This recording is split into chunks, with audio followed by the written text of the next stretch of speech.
like it or not, Simon probably is the most valuable player at the moment. Not necessarily like win-wise, but market value-wise. With the Disc Golf Pro Tour All-Star just a week away and the first Pro Tour event just 2 weeks from now, it's time to recap what happened in the off-season of Disc Golf. There was a few major things that happened, and also there was a lot of things that happened on the background that didn't get as much news time. I want to pick up a couple of things I want to talk about, so let's jump into it. The first thing I want to talk about is what Innova did during the off-season. And I think Innova played kind of safe and smart because, well, their women's side is really strong.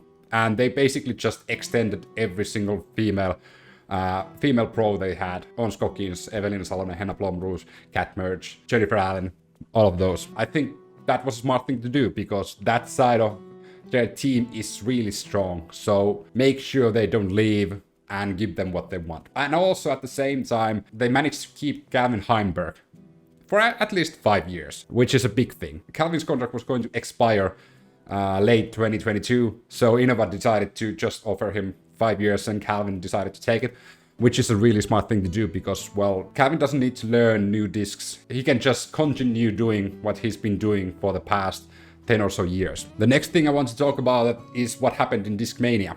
Discmania had one big, in my opinion, a big contract, which is Gavin Babcock. And Gavin Babcock decided to go to Discmania, which is, in my opinion, a good decision because Discmania as a company is really good. I think it's gonna suit Gavin's playing style really well. And of course, they have a really strong pro team also. So this was, in general, just a really good deal on both sides. They get a good player with Gavin, and Gavin gets a good company behind them with Discmania. But I think this was shadowed by another thing that happened with Discmania, which we're going to talk about a little bit later. But the next thing I want to talk about is, well, two players, really good top pro players, that went to the same company. And they are Anthony Barela and Valerie Mandujano. And let's talk about Valerie first. I think this was a really smart move from Valerie Mandujano.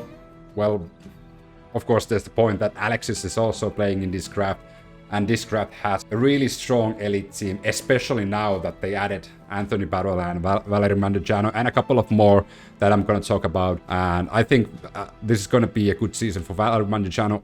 Unfortunately, there was news of Valerie Mandujano already being injured, suffering a grade 3 sprain on her left ankle. And she says it's minimum 3 to 4 weeks, which is, yeah, it's true, but it's a grade 3 sprain. So fully recovering from that is going to take a lot more than 3 to 4 weeks. Maybe she can throw forehands within 3 to 4 weeks, but not at full power. Like, unless there's a miracle, but probably going to take more like 6 to 7 weeks at least. And overall, when Valerie Mandujano gets well, she's gonna be a top contender, especially now that she's playing on Discraft, because I think Discraft can offer her what she needs to bump up that next notch to challenge Paige Pierce, challenge Christine Tatar. And the other person that went to Discraft, of course, was Anthony Barela. There was a huge conversation. Where is Anthony Barela going? People were talking about that he's going to Prodigy. People were talking about he's going to Dynamic Discs. People were talking about he's going to Discmania.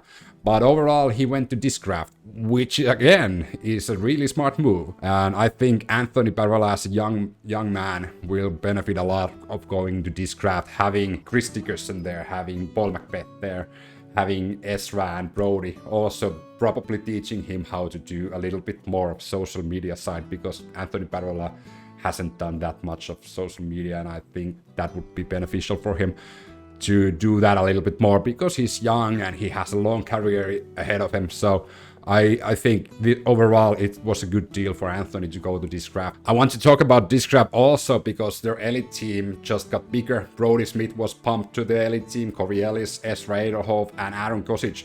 All of them were pumped to the elite team. So the Discraft elite team at the moment is probably one of the strongest there is in Pro Tour.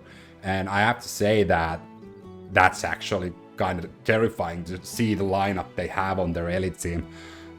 Which is, again, if you have a company like Discraft that has been in the disc golf scene since the beginning, of course, you're going to have that leverage to get good players on your team, and this just shows that their elite team is by far better than any others, like the lineup, and how many good players they have there. But now we want to jump into the main headline. Simon Lizotte going to MVP, signing a 10-year contract with MVP, 1 million per year, plus bonuses and plus a signing bonus. I have to say that the winner of the off-season was both Simon Lizotte and MVP.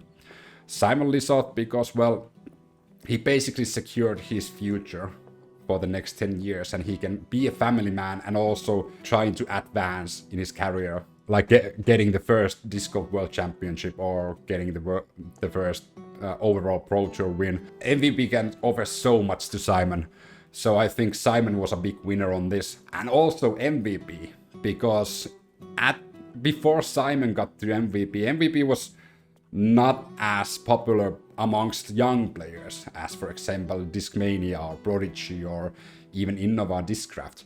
So I think them getting Simon Lizotte there is going to be huge for them as a company, because Simon, like it or not, Simon probably is the most valuable player at the moment. Not necessarily like win-wise, but market value-wise. Simon Lizotte's market value is so high because of his social media presence, his content creation, his just overall likability, that's gonna boost MVP sales, and I wouldn't be surprised if MVP was like in the top 3, top 2 disc manufacturers at the end of 2023. But yeah, it's gonna be an interesting disc golf season. I'm anxious to see what Simon can do with MVP. I'm really hoping Discraft does well, because they have put so much money behind the elite team that it would be kind of pathetic if they didn't do well in the season.